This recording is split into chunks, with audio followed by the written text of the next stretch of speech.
Оңай тоқыма каналына қош келіпсіздер. Бүгінгі мастер-класста біз осындай ерекше пинетка тоқып үйренетін боламыз.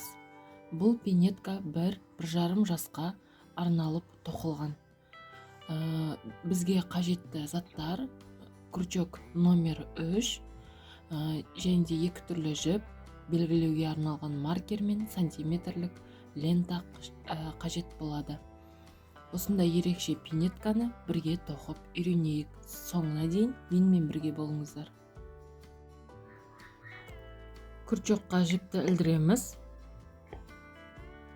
Осылай петля жасаймыз. Енді ара қарата 34 петля көтереміз. 1, 2, 3, 4, 5, 31, 32, 33, 34. Енді 2 воздушный петля көтереміз. Үшінші тұрған воздушный петлядан 1, 2, 3. Крючогымызды салып, столбик без накида тоқимыз. Ара қарата әр петлядан столбик без накида соңына дейін осылай тоқимыз. Әр петлядан аламыз.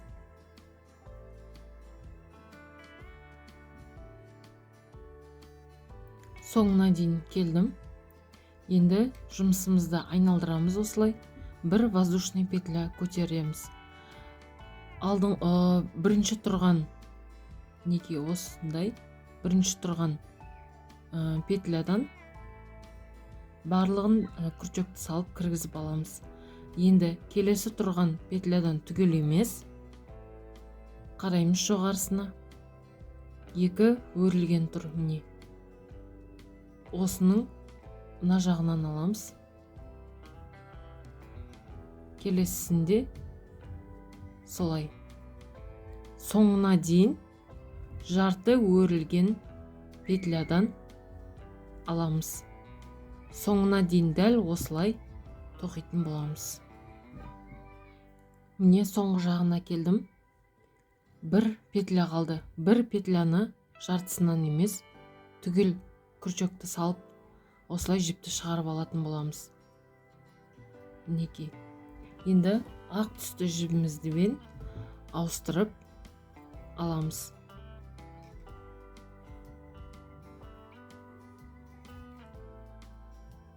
Бір воздушный петля көтереміз.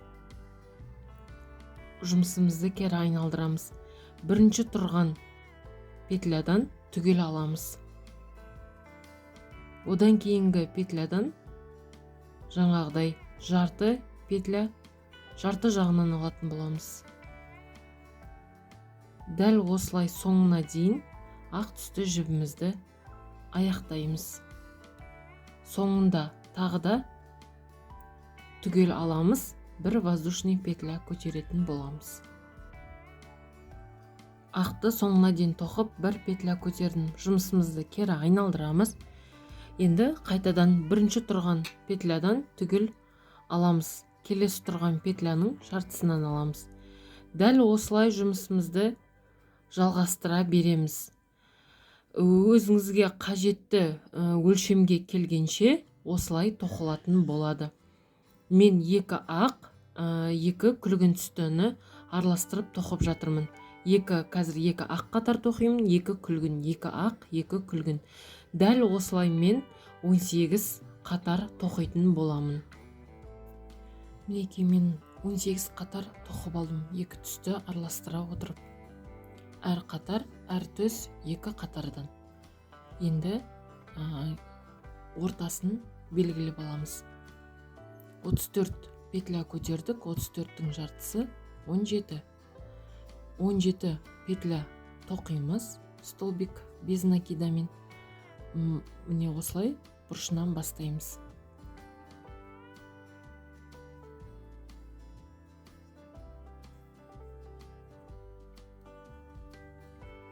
Жібімізді тартып, бір петля көтереміз. Осы жерден тағы да столбик без накида тоқимыз. 1. Енді әр қарата әр петлядан бір жарты петлядан бір столбик без накида тоқимыз. Мінекей осы жерден 1 2 3 4 15 16 17 столбик без накида тоқыдық. Осы тұстан бір воздушный петля көтеріп, жұмысымызды кері айналдырамыз. Дәл осылай бірінші тұрған петлядан түгел аламыз. Әрі қарата петляның жартысынан аламыз. Осы жерінен 2 3 4 15 16 17. Енді басқа түсті жібімізбен жұмысымызды жалғастырамыз. Осы күлгін түстімен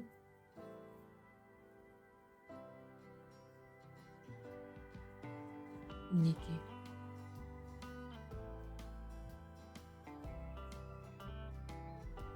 бір петля шығарып алып, бір воздушный петля көтереміз де жұмысымызды кері айналдырамыз. Енді қайтадан дәл осылай бірінші тұрған петляны түгел аламыз. Одан кейінгісін жарты петлядан алып тоқитын боламыз. Мінекей жарты петля. Дәл осы жерден осылай. Осы күлгін түстіні тағы да 2 қатар тоқимыз. Бұл қатарды осымен өлшеп алу керек. Осы қатармен бірдей болу керек.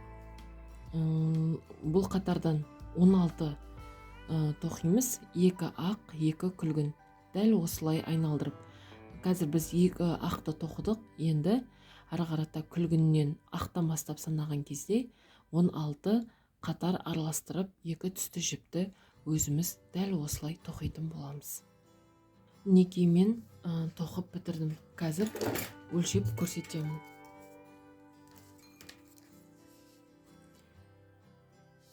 Осылай қойып есептегенде мінекей 15 сантиметр. Бұлайында 15 сантиметр.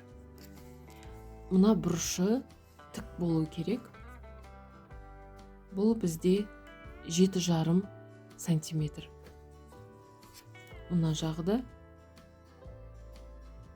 7,5 сантиметр. Енді жібімізді осылай инеге өткізіп, бір-біріне осылай беттестіреміз. Міне. Қайтадан. Осылай тұр, міне. Бұның ешқандай оң терісі жоқ. Қай бетін алсаңыздар да өздеріңіз, еріктеріңіз, міне, 2 жағда бірдей. Бұл пинетканың жоғарғы тұсы. Ал мынау табаны. Мінекей бірінші осы жақты, міне, бір-біріне беттестірген кездегі осы түсін өкше жағын қосып аламыз. Әр воздушный петляны осылай бір-біріне беттестіреміз. Осылай тігіп аламыз. Жібімізді бекітіп алайық, байлап.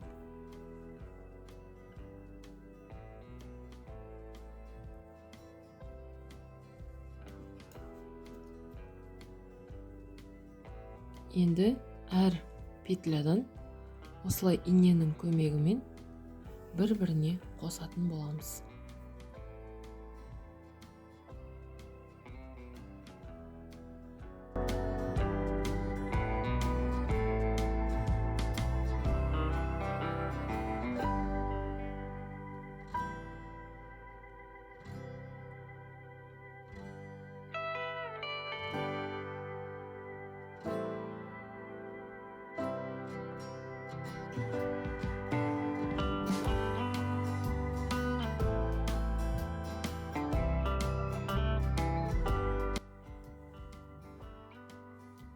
міне енді табанын бір-біріне қосатын боламыз.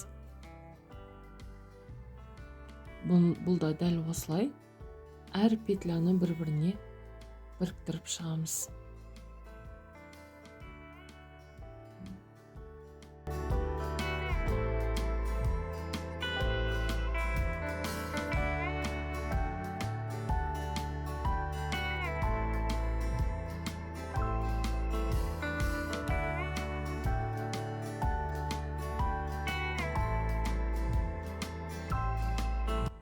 Енді мінекей аяқтың ұш жағын өлшеп көрейік.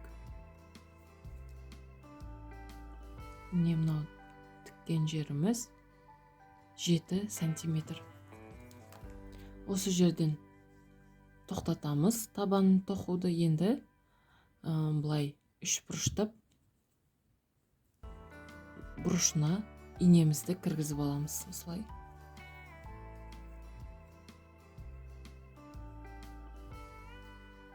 Енді әрі қарата тағы да екі жағын бір-біріне дәл осылай қосамыз.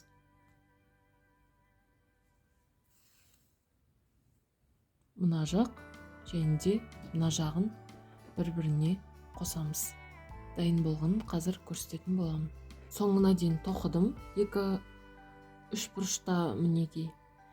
Енді теріс айналдырып қазір манекенге кигізіп көрейік.